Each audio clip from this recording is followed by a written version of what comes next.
Hello and welcome to the Tough Girl podcast, which is all about motivating and inspiring you. I'm your host, Sarah Williams. Today, I'm delighted we're going to be speaking to Catherine Edsell, who is also a member of the Tough Girl tribe.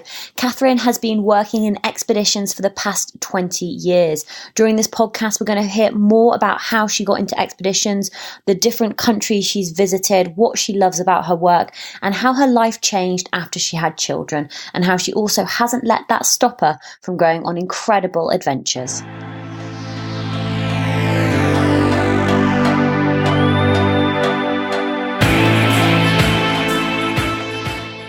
Hi, Catherine.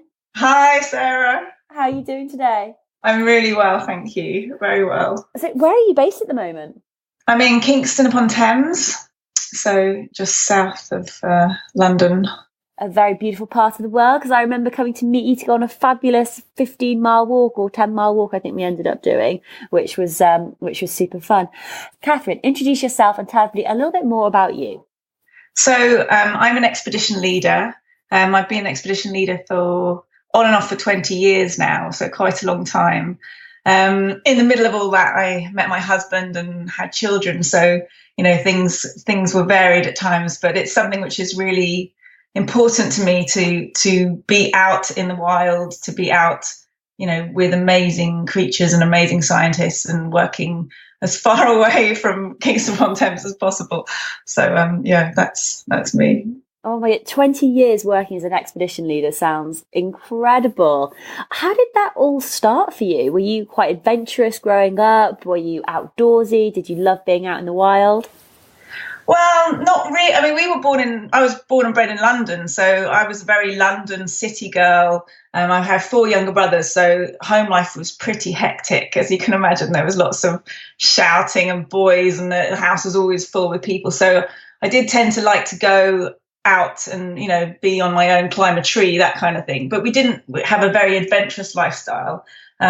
We did have cousins, though, who were based up in Scotland. So on family holidays, we went up to Scotland to spend time with them. And that's where, I suppose that was my inauguration to the hills and the mountains and being outdoors. So that was, but yeah, what definitely wasn't my London upbringing that put it into me.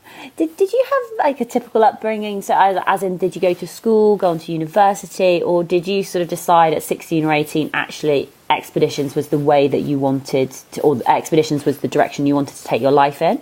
No, I mean, I was very conventional. I was good at school. I was quite clever, bright. I wasn't very sporty at all. I hated, we used to run around the North Circular. I don't know who thought of that was a good idea, but, we didn't have, it was not cross country, it was cross the North Circular. So all of that side of things wasn't part of my life. I was kind of misguided, actually, because I was quite bright.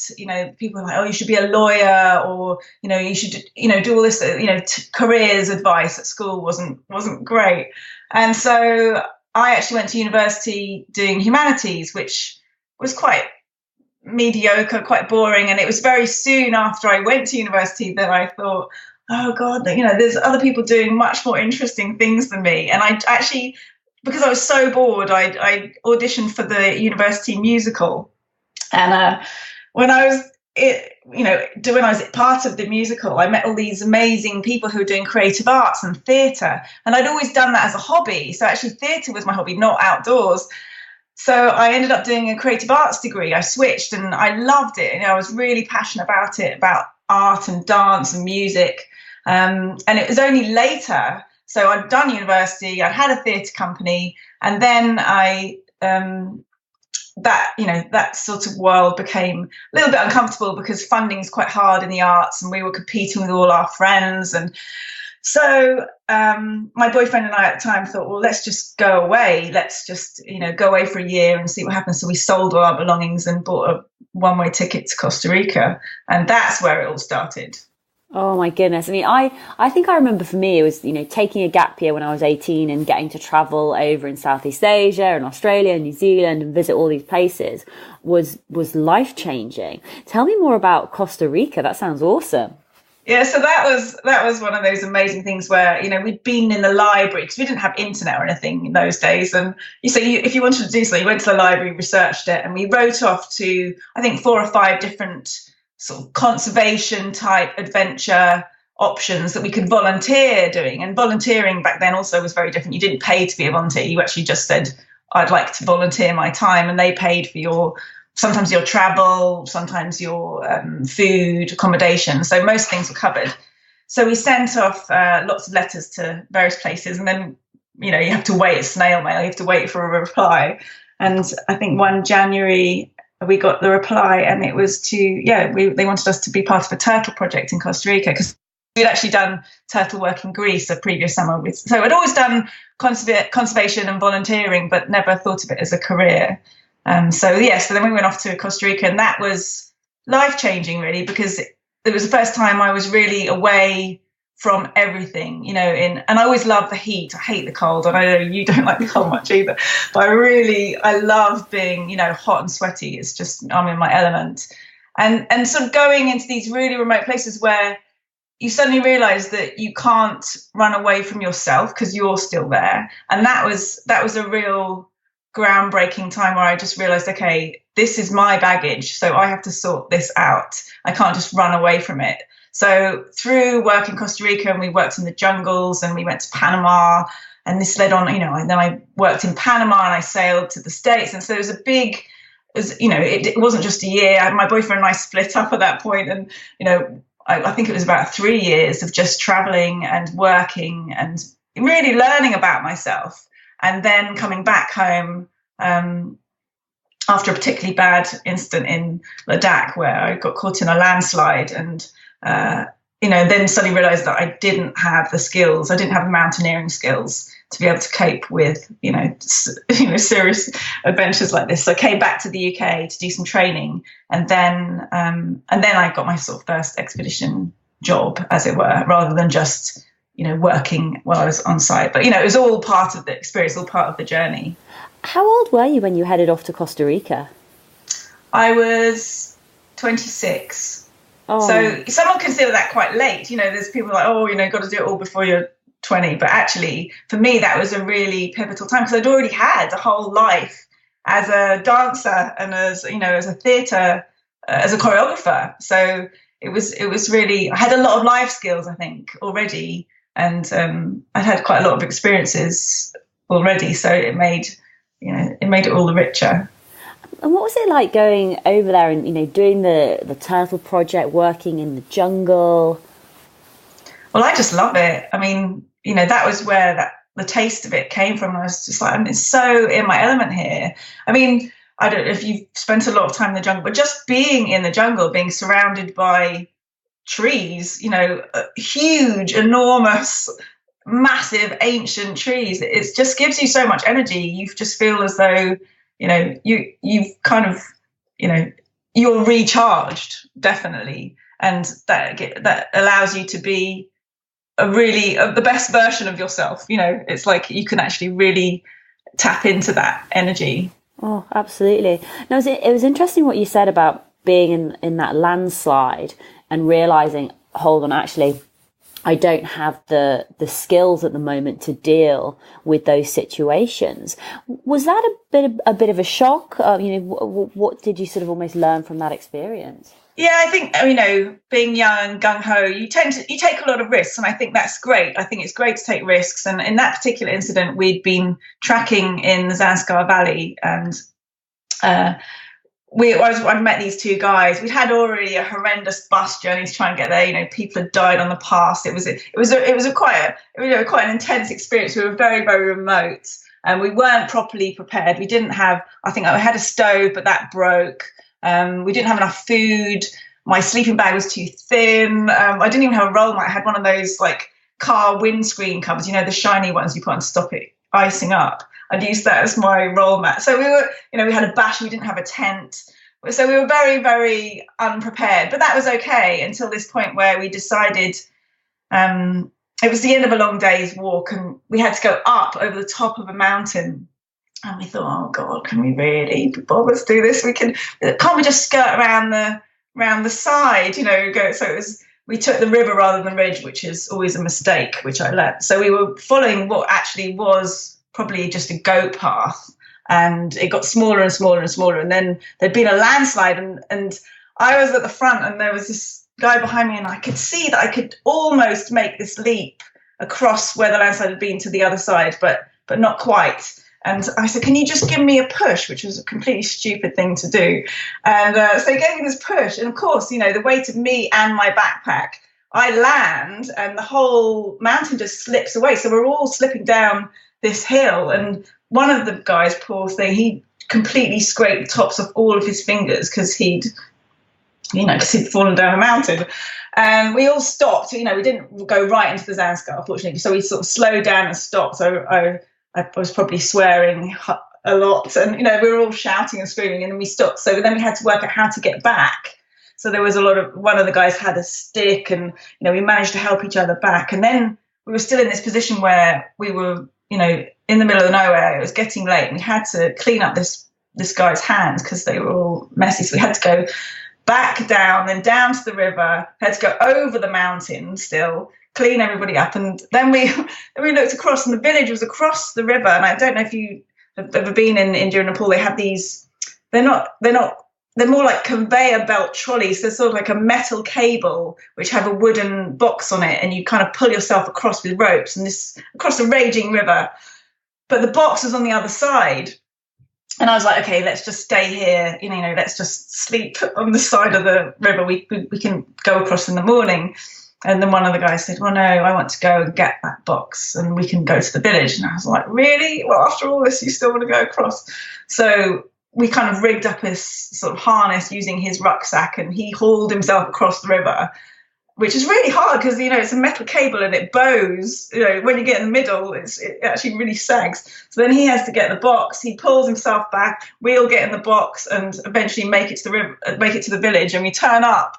And we must have looked such a state because our clothes were ripped. We were dusty and bloody. And the people just looked at us, and then they took us in and fed us. And, we stayed there for a couple of days just recovering. But yeah, at that point, I thought, this is sort of a risk taken too far, and this could have, I could have not returned from this. And, we didn't phone people, we didn't have internet or anything like that. So I remember writing a letter to my mum saying, I'm really sorry, I'm okay. And she sort of received this probably about 4 weeks later.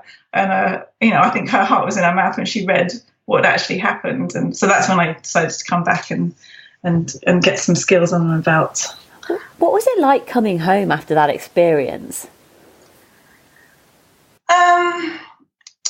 It was interesting, actually. It's when you come home from a huge, event like that, it's really lovely to be in the bosom of your family.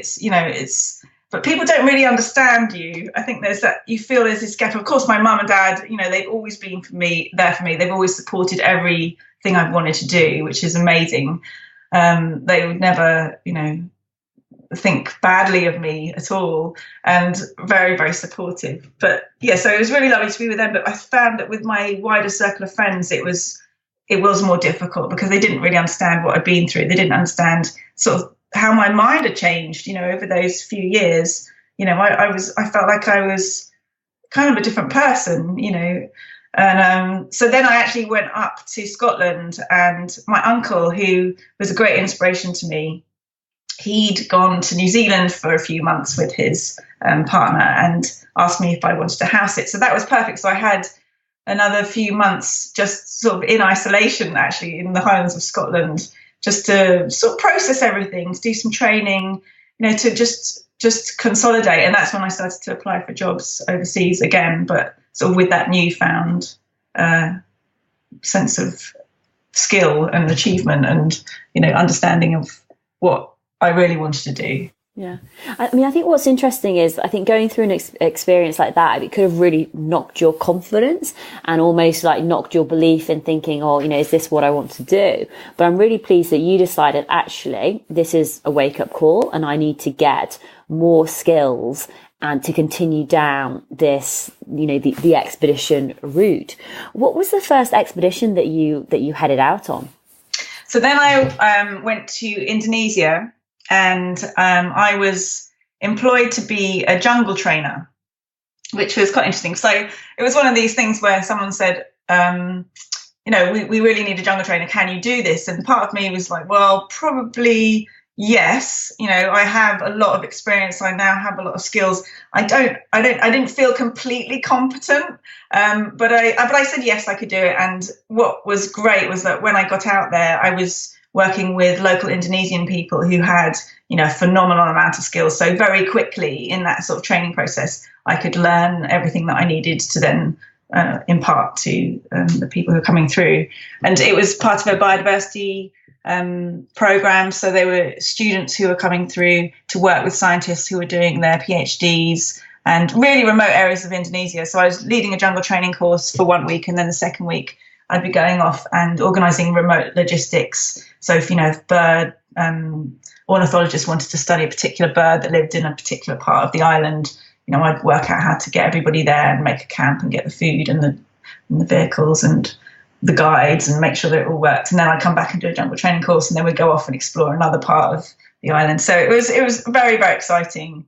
And, I did that on and off for 3 years. So that was... Oh, wow. That sounds incredible. Yeah. What was the highlight from that? Oh, God, highlight. I don't know. There's some beautiful, beautiful places where people had just never been, and I just remember this one day we were just rock hopping all day, down this huge river. We're working with a herpetologist who's looking for new species of reptiles.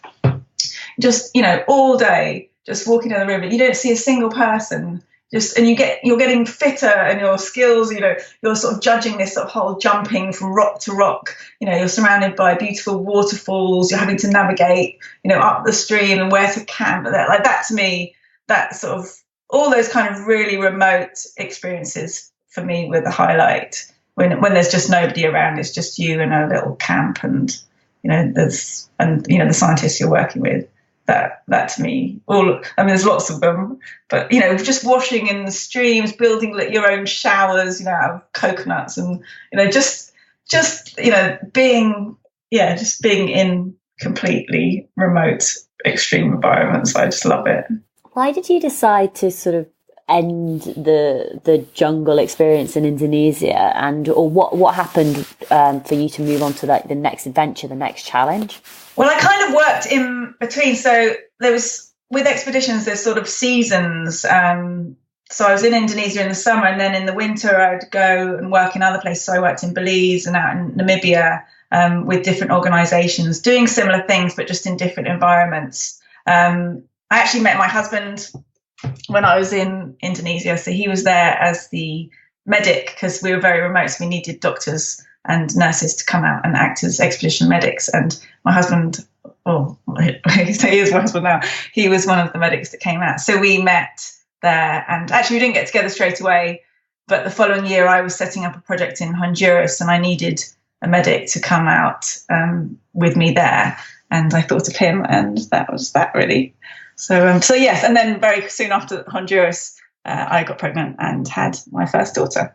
So then things slowed down a little bit. Oh, how amazing. I love it. It always inspires me when people meet their future partners, out on expeditions or doing what you do, doing what you love. So did you take a break once you'd had children, or did things slow down, or did you continue getting outdoors?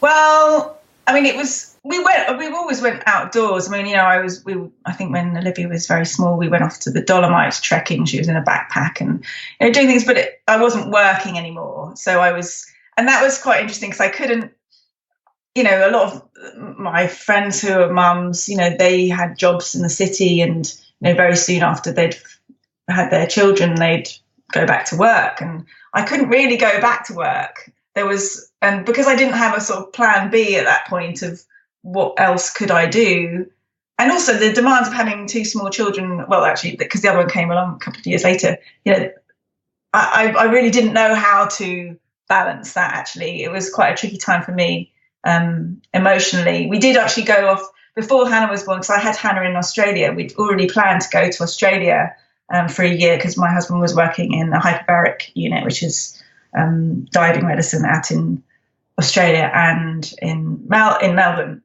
So we'd already planned to go out there for a year, and then I found out I was pregnant. So Hannah was born in Australia, which was also nice. And we did a lot of traveling when we were in Australia, going to the Northern Territory and having big camping trips. And so that was another kind of adventure. And then when we came back to London, and my husband went off straight away to Everest because he was working on a medical research program out in Everest Base Camp for 3 months. So, and then things got a little bit tough for me because I was at home and I didn't really, I got a bit lost in that for a while. I was going to say, was it, obviously, having children is life-changing, but how did that, what am I trying to ask here? Did you underestimate the impact that it would have on your life? Oh, completely. I mean, I was sort of under I've traveled the world. People just strap their babies to their back and carry on, right? They plow the fields, they pick rice, and I thought that I could do that. And I thought that it would be I'd be much freer. And what I didn't realize was the whole mental, emotional side of things that I hadn't really taken into account. Physically, yeah, you can, but if you haven't slept and you just get caught up in this world, which is a Western way of being, and it's very different to living out in the middle of nowhere in the foothills of the Himalayas and planting rice. It has a lot of different demands. So even though I wanted to be part of that other world, I was actually part of this world, and it was much more challenging than I had imagined. Yes. How long do you think it took before you felt, whether emotionally, mentally, or physically, ready to start thinking about doing expeditions again or doing challenges again? I think it was really, I have this card that my brother gave me when I was 38, which it says, I stuck it in my fridge, and it says, I wanted to go out and change the world, but I couldn't find a babysitter. And, that really, that was really powerful to me. And it actually upset me quite a lot because I just thought, oh my God, that's so true. I can't, what do I do with these children? I can't take them with me because they're too small and too vulnerable, and I'm not equipped emotionally to deal with that. And I don't want to give them to a nanny and go off and travel without them. So there was I was really torn. And it was only when they sort of got to the age, because I consider about 3, when they got to about 3 and they can talk to you and they can tell you where it hurts. And, if they've got a fever, that it's either, they're not going to die from it. So it's about the age of 3 where I felt ready to start taking them with me on adventures, which was what my compromise was. I'm going to bring them with me. Why not? I can take the kids with me. So that's when I started the new phase, as I think of it now, as actually taking my kids on adventures with me. Oh, tell us about that. What was the first adventure that you went on with the children?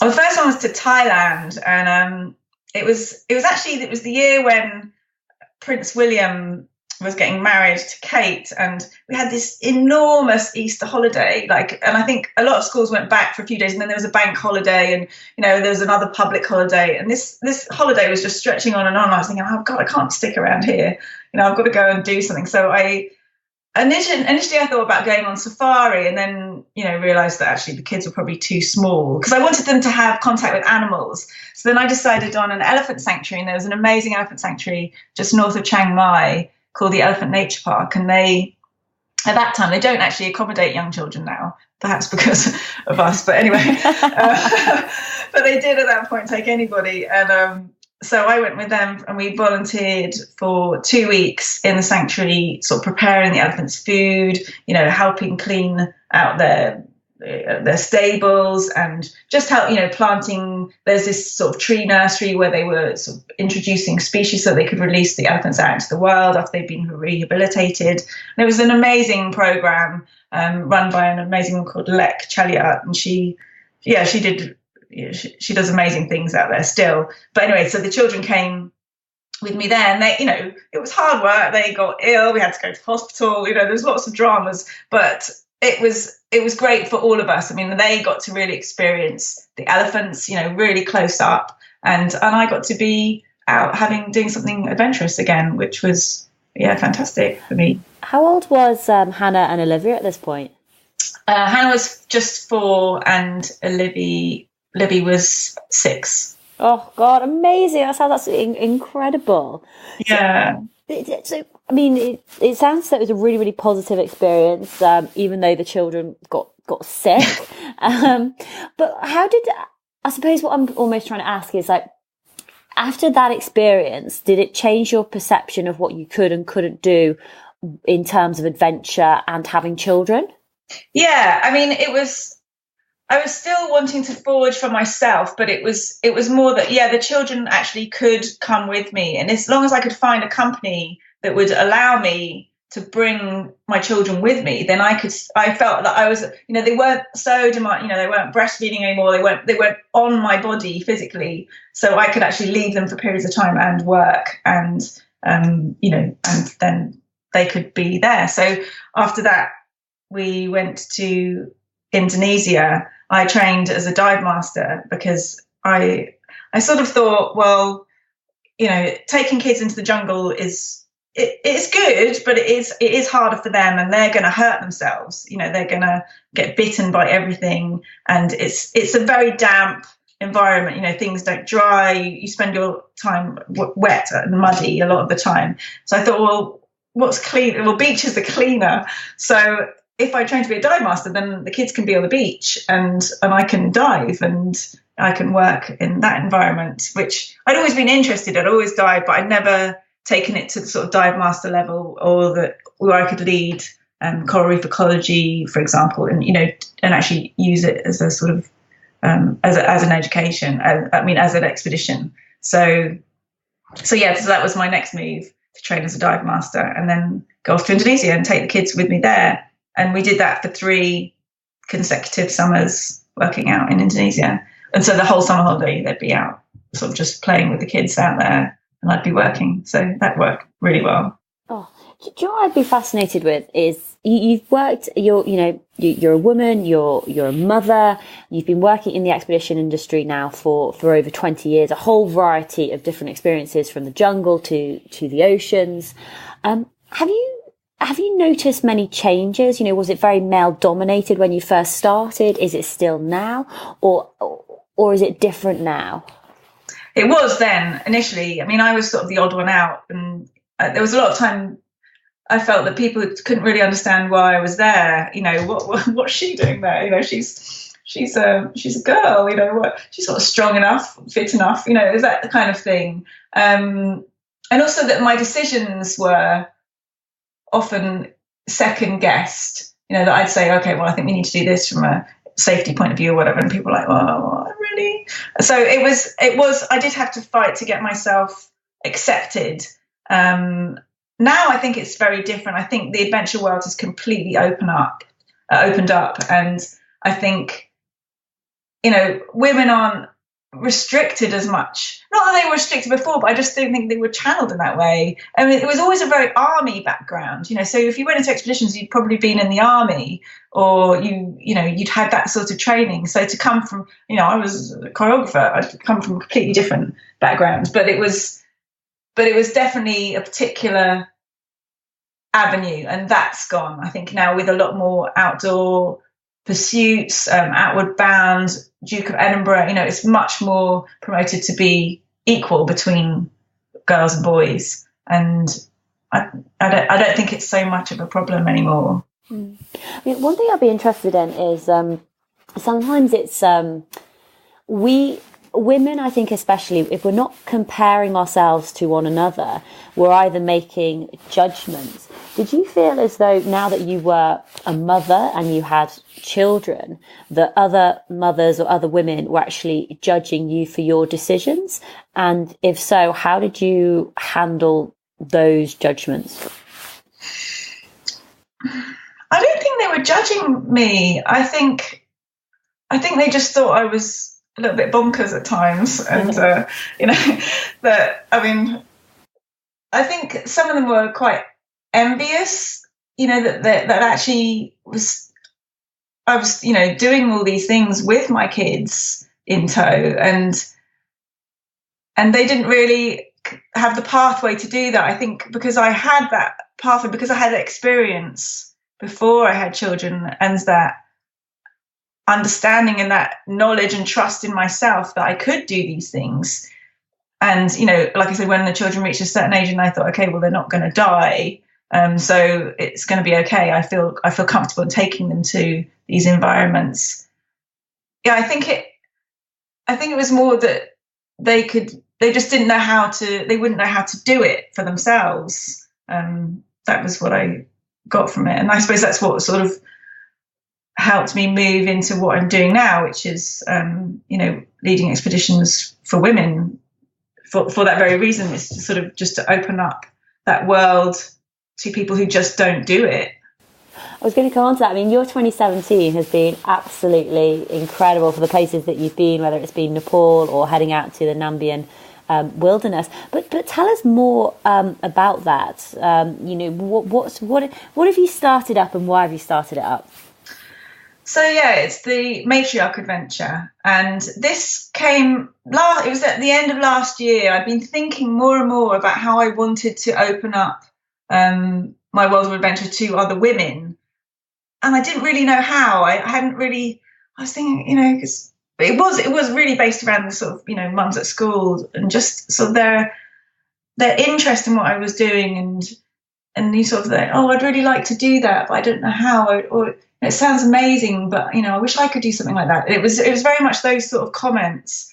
And I thought, well, why can't I run an expedition for women? And it came from that want to just show people that if they could just take a step, they could just go somewhere really remote, for not very long, and have a really life-changing experience. Because for me, it's about getting remote. It's about really going far, far, far off the beaten track, where there's nobody around, there's no one to judge you. And especially when you get a group of women together, there's, very, very soon, you don't care what you look like. You forget to wash your face, you forget to clean your teeth. They're just not important anymore. It's just about being in that environment. And the important thing is, how you feel in yourself, how you're relating to other people, and having those group of women around you just makes it so much more wholesome, and it's so much fun. I mean, what I experienced was because I did set it up, so going back a little bit, I had this idea and I didn't know what to do with it. And then it just, through some other thing that I was asked to do, someone said, have you got a website? And I was like, I haven't got a website. I don't know how to do a website. I'm really a complete technophobe, really, honestly, I am. And the thought of setting up a website was just horrific. But I had to do it. So I set it up and I made a template, and I sort of added bits into this template. I was like, well, what do I want this website to say? Because I don't really want to brag about what I've done, Okay, I've been to all these amazing places and I have done some amazing things, but still, in the heart of me, I'm just a mum with 2 kids, and I just do, and it's been hard for me. It hasn't been easy all every step of the way. It's not just a breeze through it. So I kind of, and I'd written an email to, it was the Women's Adventure Expo, actually, and I'd missed it because I'd been doing something else. And I'd written an email saying, I would have loved to come. This is about me. This is the hardest challenge I've had to face over everything is being the mother of 2 children. That's much, much harder to me than trekking through a jungle or climbing a mountain. They're just things you do, and my body can do that. But emotionally, to look after small children is really difficult. So I was trying to. So anyway, I wrote that down, I sent that email, and then I decided to transpose that onto my website. I was like, because that's the reality. That's my reality, is that it hasn't always been easy, and there's challenges that you meet in every sphere of your life. But for me, the sort of remedy, as it were, or the reset button is to go on expedition, because then you get to reinvent yourself, you get to reawaken yourself, you reconnect with yourself. And when you're in contact, and when you're with a group of other women, it's like a sort of, it's more than the sum of its parts. Everything is exponential, and the experience you have is much greater than you could have imagined. So I I made this website, and then I was writing down the website how I wanted to go back to Africa. I just sort of put it out there. And these things, you put these words out into the ether, and then before you realize it, you've actually got your own answers to your own questions. And that was what really struck me, that I was putting all these questions out there. How am I going to do this? What am I going to do this? How can I help these people? And I was like, actually, I could go to Namibia. And I opened this notebook that I've had for years, and I opened it up because I was sitting with a friend of mine who's actually a coach, and we were talking about my idea, and I opened it up, and on this page was about matriarchal societies and desert elephants, and and there was an organization I'd worked with many years ago, and they were working out in Namibia with desert elephants, and I'd worked with them, and I thought, oh my God, I could contact them. I wonder if they're still around. So I emailed them. They were still around, and then before I knew it, they said, yeah, we can do it. And I thought, well, let's do it then. So then I thought, well, let's do it quicker rather than later, because if I wait with this, the energy, the impetus is going to go. I know I've got a very busy year ahead of me. If I don't do it now, it's going to get put on the back burner, and it won't happen. So I said, right, let's do it March. We'll do it as soon as possible. So then I was like, well, how are we going to get all these women? So again, not having a social media background or template, or not even really having a Facebook page, just emailed out to all my friends and said, can you help? I'd really like to open up an exhibition for women, and if you want to come, you're very welcome. And if you know someone who really just needs to get out of a rut, who just wants to take a break, it's not going to be long. It's going to be 10 days, so anyone can do it. You don't need to organize masses of childcare. It's not going to be too expensive, but it's going to be a real sort of visceral experience, so you can come back renewed. And that was my aim, to give people a taste of what I get out of expedition. And I know how much it helps me, and I thought it would help them too. So that's sort of how it came about, and why it was so fast, in its inception to completion. Oh, that's amazing. The matriarch adventure, 10 days, 10 women out in the wilderness. I mean, what was that experience like? It was amazing. I mean, it rained, and it never rains in the desert, and it hadn't rained for 7 years, and it had rained. So all the rivers were in flood. The elephants had all moved out of the river into the the hills, and were quite hard to find. But we went off and we tracked them, and there was a lot of bumping around in the back of a truck, and there was so much laughter. I mean, that's what I really got from it, is just so much sort of just good old belly laughter, people having loads of fun, whilst doing something amazing in an incredibly amazing environment away from everybody. And then we went off on this big trek. So we drove out into the middle of the desert again, where it rained. There was a rainbow. There was a rainbow in the desert. I was like, oh my God, there's a rainbow in the desert. How amazing. And then I was thinking, that's weird. There's a rainbow in the desert. And then suddenly it rained, and we were trying to cook our dinner, and we've got a photo of us, with our umbrellas over a campfire, like that, as if you were in the Lake District, just trying to cook your barbecue. But yes, it was an incredible experience. The women, they were challenged, not necessarily by what you'd expect. Some people found the fact that they had to use bush toilets, which is basically dig a hole and go to the toilet, very challenging. That was difficult for them. Some people found sort of the sort of setting up camp and breaking down camp challenging. Some people found the close proximity to everybody challenging. Some people found the space very challenging. So everyone has their own challenges, and I had, I kind of knew what they might be, but everyone experiences things differently. Yeah. Oh, absolutely, absolutely. Oh, it just sounds amazing. Like, I can just imagine being out there, sat around a campfire, the amazing, seeing the rainbow, dealing with the animals, and just getting to get back to nature and sort of escape your normal life. But so as well as doing that expedition, you also headed out on a family trip as well. Can you tell us a little bit more about that? Yeah, so that was an idea. It was a 10-year anniversary of my husband's trip to Nepal, so where he'd done this medical research, and there was actually another research program going on, so it was Extreme Everest, the 10-year anniversary. So him and his friend, who he went with originally, we decided to bring our families to trek from Jiri to Namche Bazaar. Now, Jiri is where originally all the explorers or anyone who was going to climb Everest would have to start from, because there was no airport in Lukla. Now there's an airport, so everyone can just fly into Lukla and walk to Everest Base Camp. But the foothills, the beginning bit, is actually much harder. I discovered looking at the profile. I mean, I'd already looked at the profile and it did look hard, but actually doing it was really hard. We took 5 children with us. So it's my 2 and their 3, and one of theirs was a baby. So the husband had to carry the baby the whole way.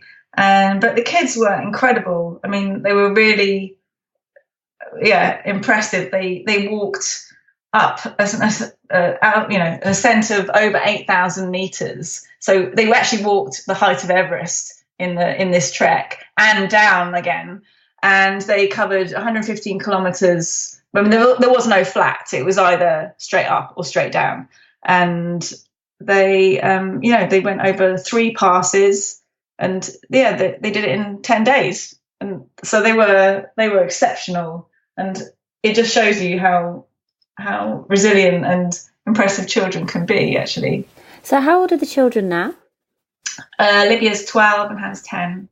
So just in terms of almost getting the children ready for the expedition and this amazing adventure and heading off to Nepal, were you doing training with them? I mean, I don't know that's the right word, but how were you getting them prepared physically for the hike? Because it sounds incredibly demanding.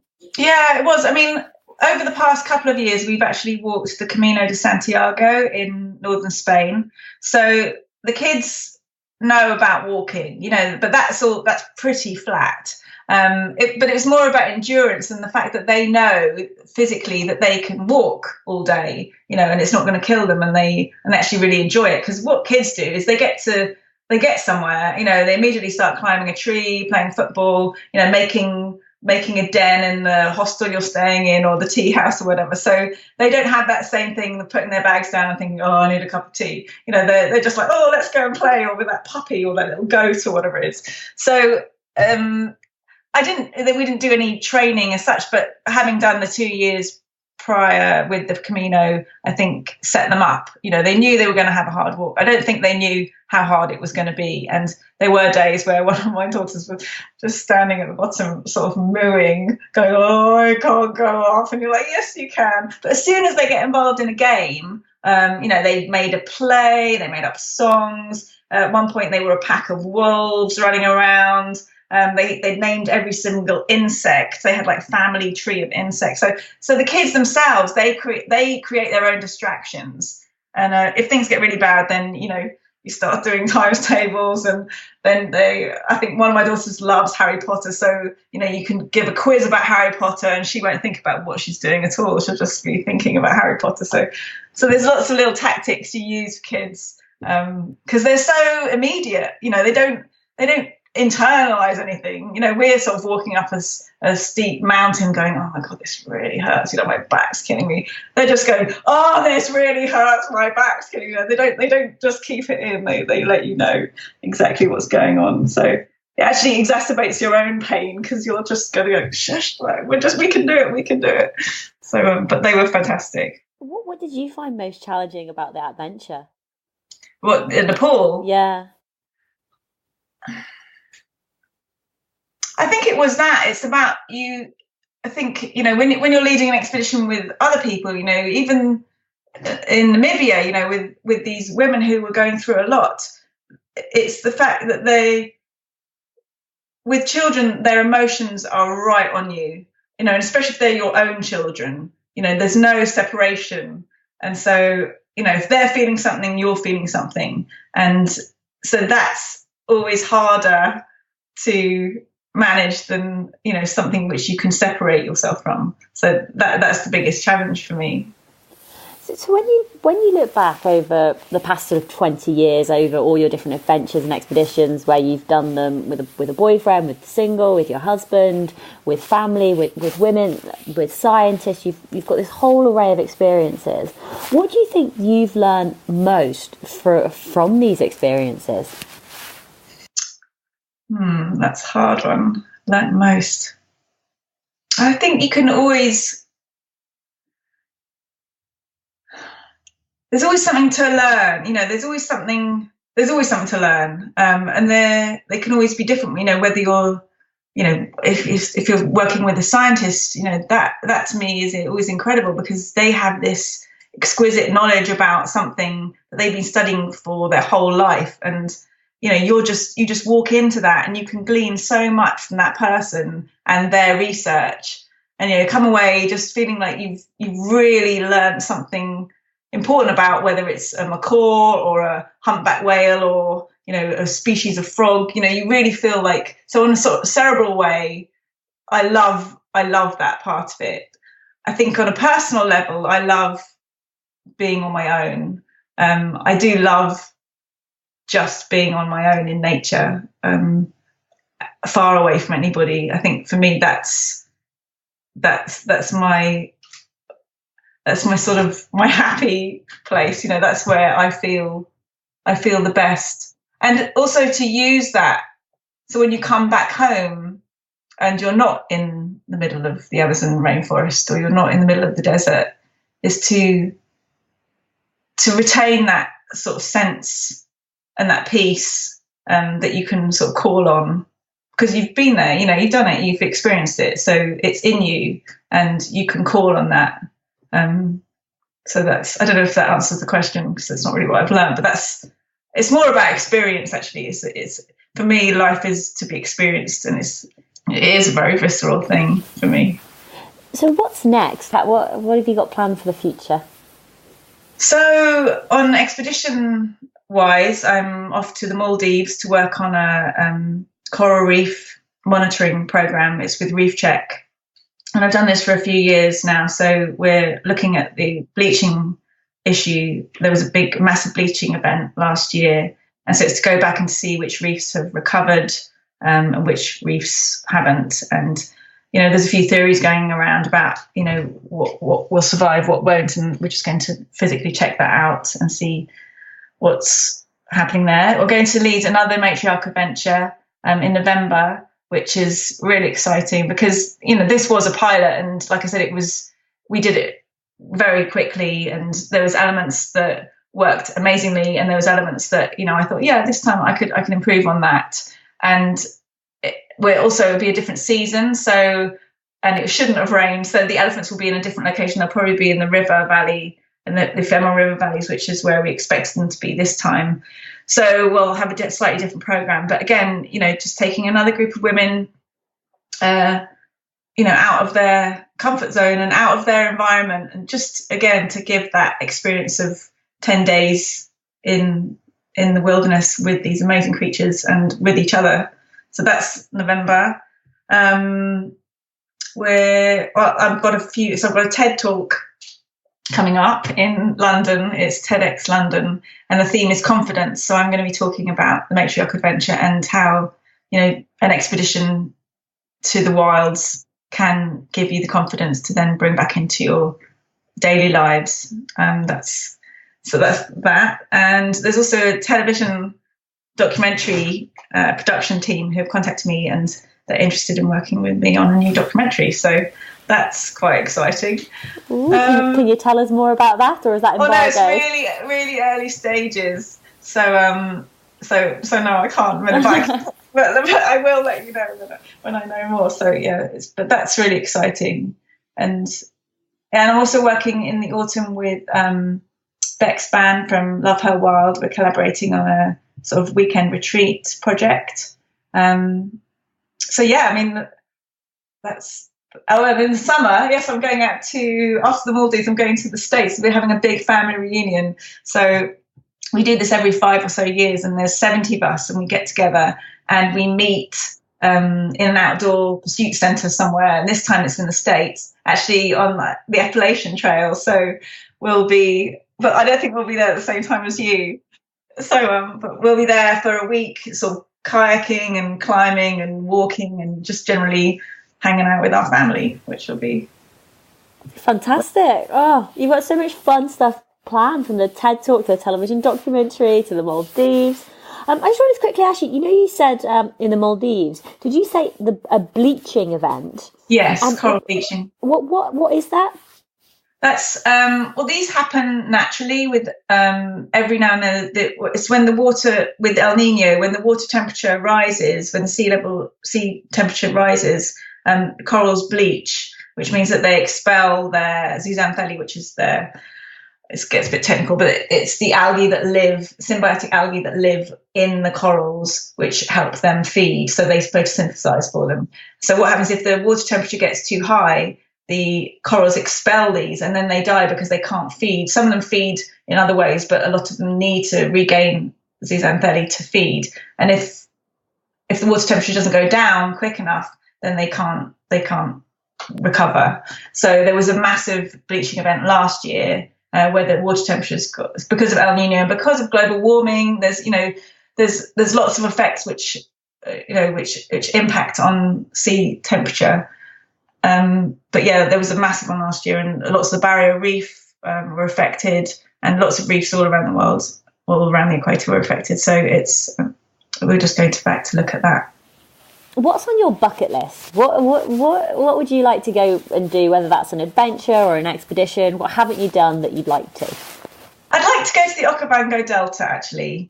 Where's that? That's in Africa. And it's not too far from Namibia, but I've never been there. And it's a huge water system. There's a massive amount of animals there. I'd really like to go to the Okavango Delta.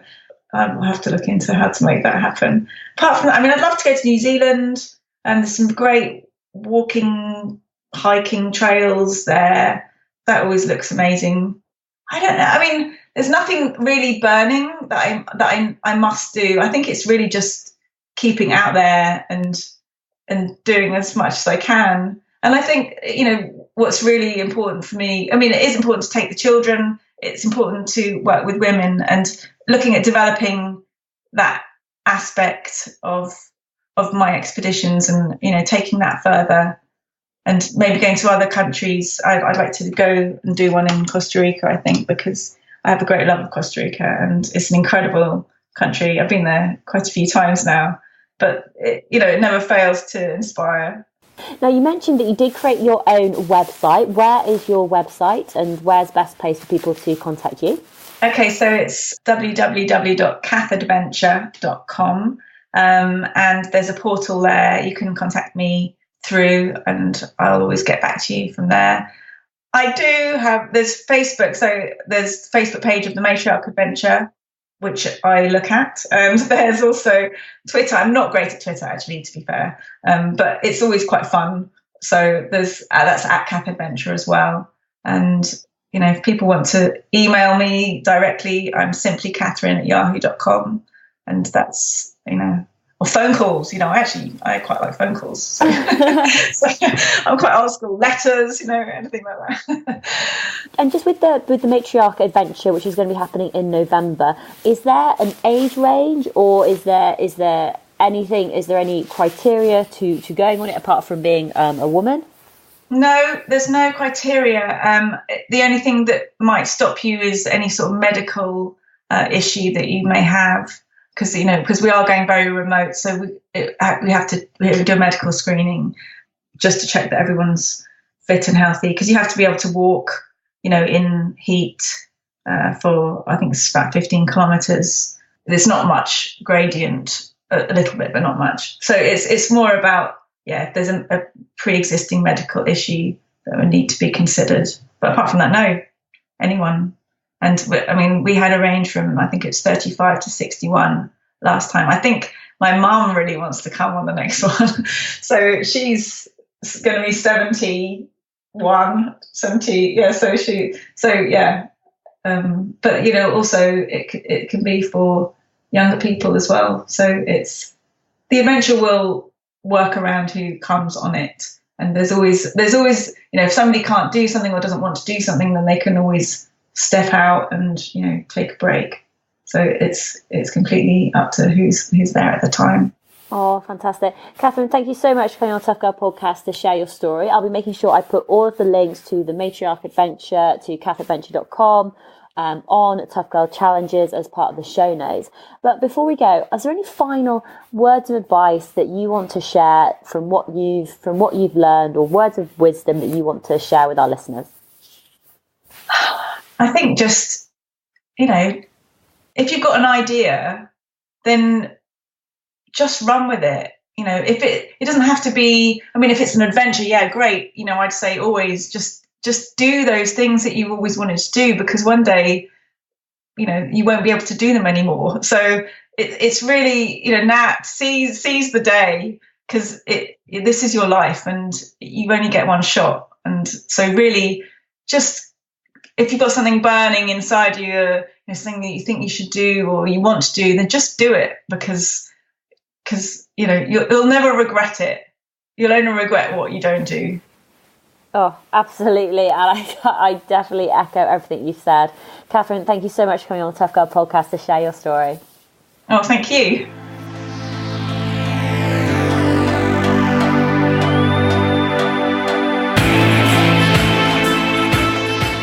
Hey tribe, how you doing? I hope you enjoyed that episode with Catherine. Now, if you are interested in other episodes to listen to about expeditions, then take a listen to Belinda Kirk. Belinda Kirk founded Explorers Connect. She's got a fascinating story about when she was 18. She headed off to go traveling and headed over to Africa. It completely changed the direction of her life. She's also been on some incredible expeditions. I'd also suggest you check out Arita Bajans, who is a fellow of the Royal Geographical Society and a member of the Explorers Club. And Arita has been on some incredible expeditions trying to find places like Shambhala, which is looking for paradise in some of the most extreme locations in the world. She's also known as the Camel Lady, as she goes on many of her treks across the deserts with camels. A very, very interesting and different episode. Now, we do have some awesome episodes coming up. So next week, we're going to be speaking with Laura Maisie, who ran home from Rome. The following week, we've got Sam Taylor, who's also known as a bit of a sofa dodger. She was a mother in her 30s who one day decided she needed to get off the couch. Enough was enough. She needed to get back into sports, and she went out and tried 100 different sports and physical activities. And we hear more about the highlights and the challenges that she faced doing that in 1 year. On the 12th of September, we've got Caroline Elliott coming on the Tough Girl podcast. And Caroline is a British woman who works over in France on the mountain rescue squad with her dog Fjord. So a very different episode, and learning more about how she got into the mountains and what she loves about her job. At the moment, I am currently out through hiking the Appalachian Trail, 2,190 miles.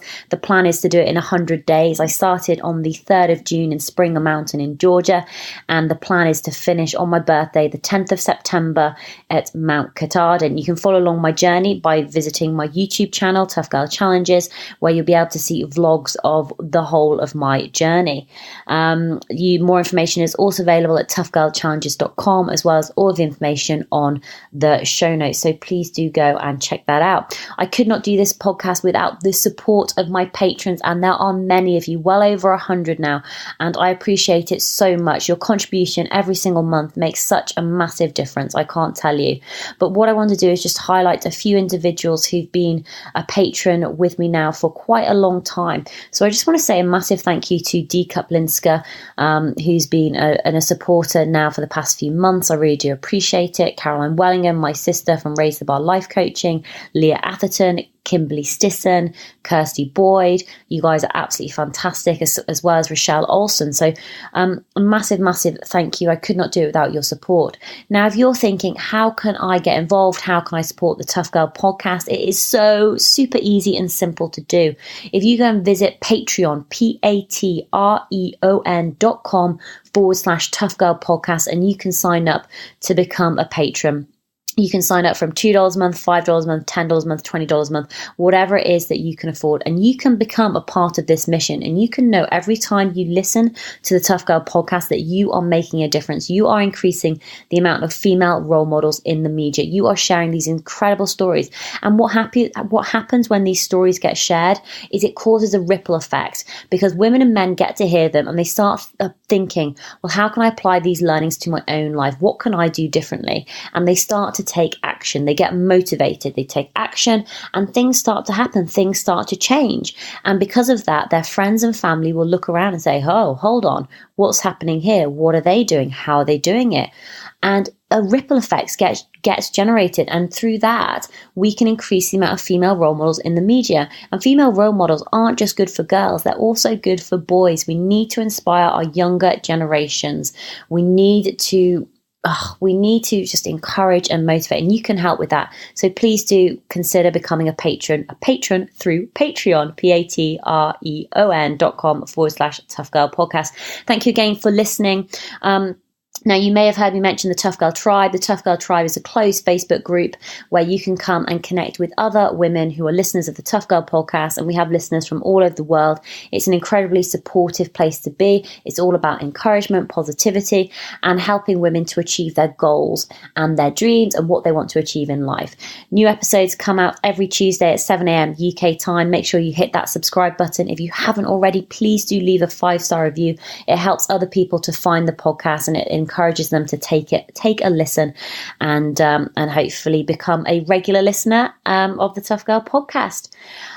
Guys, whatever you're up to, wherever you are in the world, have an incredible day, have an incredible week, have an incredible month. Just get out there and follow your passions, whatever they may be. Just have fun, live life to the fullest, because you only have one life. Thank you so much for taking the time out to listen to this podcast. I really do appreciate it. Have a wonderful day, and I'll speak with you next Tuesday. Take care. Lots of love. Bye.